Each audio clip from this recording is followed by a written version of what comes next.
God bless you. This is Pastor Harris Kakoulides again with the Christian responsibility towards the Jew. And we do have a responsibility towards the Jew besides the gospel, of course, preaching them the gospel because salvation is only through Jesus Christ. I want to make that clearly. There's only one way to heaven. The Bible also tells us that we're supposed to pray for the Jewish people, pray for the peace of Jerusalem. They shall prosper and love thee. Psalms 122 verse 6.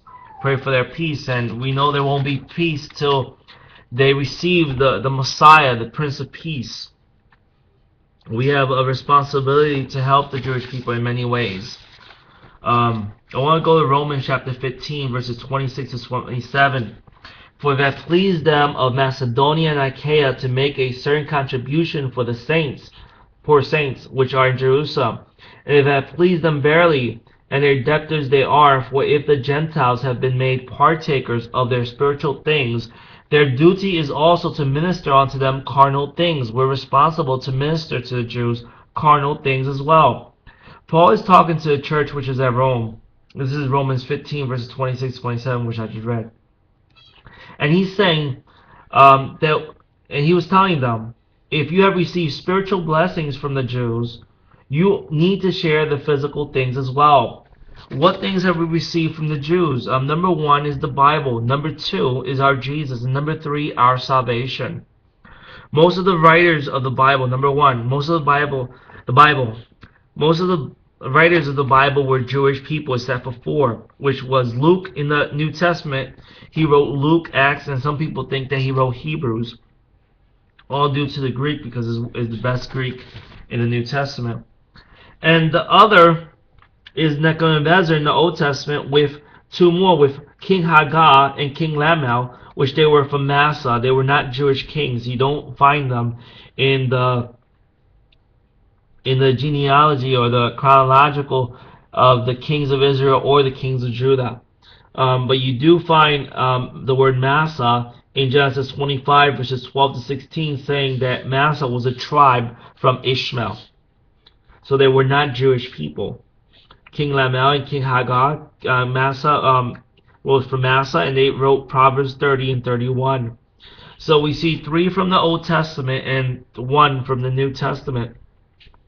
Of 929 chapters in the Old Testament, 3 of them was written by Gentiles. Number two, our Jesus, God in human form, came to earth as a Jew. He did not come to earth as a Chinese or American, but a Jew. Martin Luther, before he became anti-Jewish or anti-Semitism, wrote a book which was published in 1523, named that Jesus Christ was born a Jew. Romans 9 verses 4 and 5 tells us, who are the Israelites, and to whom pertaineth the adoption, and the glory, and the covenants, and the giving of the law, and the service of God, and the promises, whose are the fathers, and whom concerning the flesh Christ came, who is over all, God blessed forever. And ESV, which I like, it says in the end, who is God over all. And the third blessing, our salvation. Remember what Jesus told us, the Samaritan woman in John chapter 4 verses 22. For salvation comes from the Jews. If it wasn't the Jewish rejection of Jesus as their Messiah, we would have never had a chance at him. Because the Jews rejected Jesus, we now have a chance in salvation. When Jesus came, he came for the lost sheep of Israel, not the Gentiles, not the non-Jewish people. Matthew 10 verses 5 and 6, Jesus sends the 12, and he tells them, don't go in the way of Gentiles or Samaritans. The Samaritans were Jews that were mixed with Gentiles. In Matthew 15 verses 24, I don't know if you remember the Greek woman that she had her daughter possessed with a demon, and she went to Jesus, and she wasn't a Jewish woman, and Jesus tells her, I am not sent but to the lost sheep of Israel. In Matthew 21 verses 33 to 44, we see Jesus mentioning a parable saying because the Jewish rejection, the salvation was going to come to the Gentiles.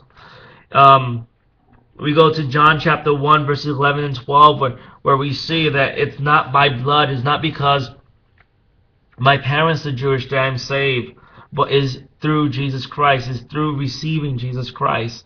We see this in John chapter 1 verses 11 to 12. actually 12 and 13. Is John chapter 1 verses 12 to 13.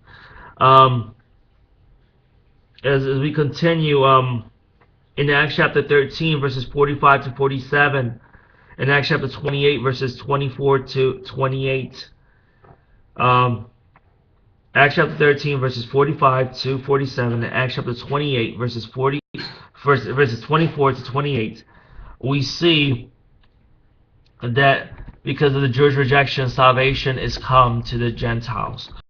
Paul says it. But let's go to Romans chapter 11 verses 1, where Paul states that he is also was a Jew.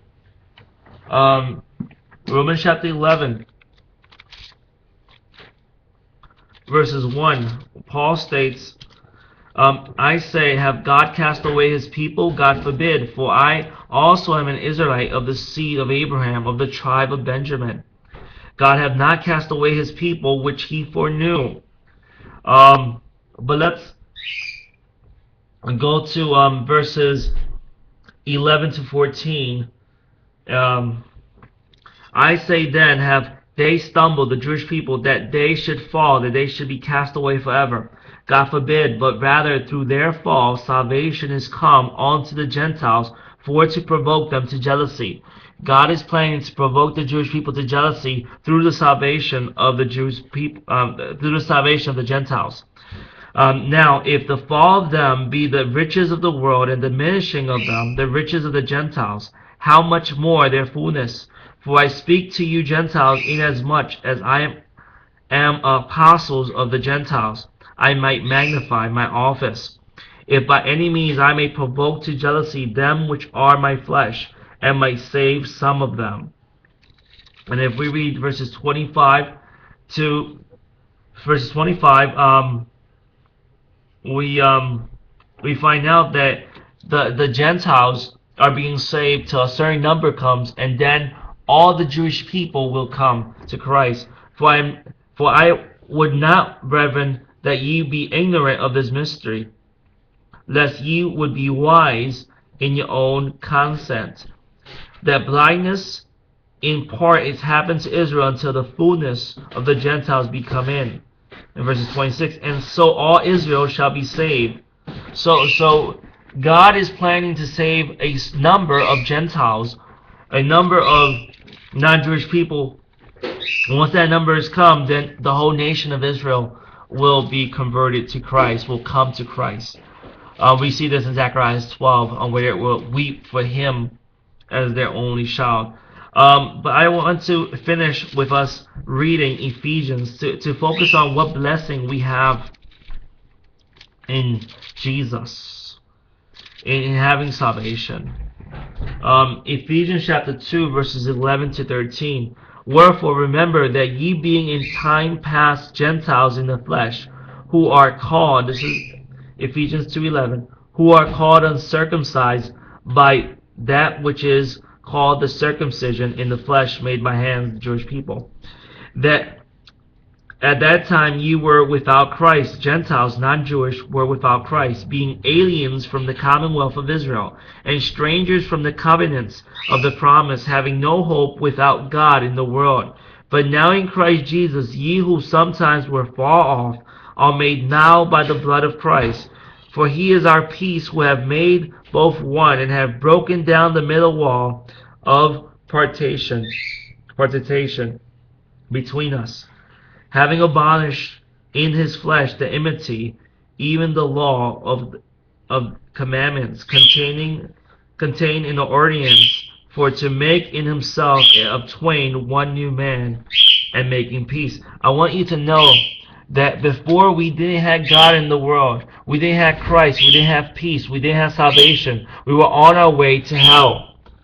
Well, thank God that the rejection came so we could have a chance at salvation, and then they will come to Christ in the future. But till then, we have to pray for the Jewish people, and we have to help them financially, those who are poor and are Jewish. And we also have a responsibility to preach them the gospel. God bless you. My name is Pastor Harris Kakoulides. We'll continue in another study next time. God bless you.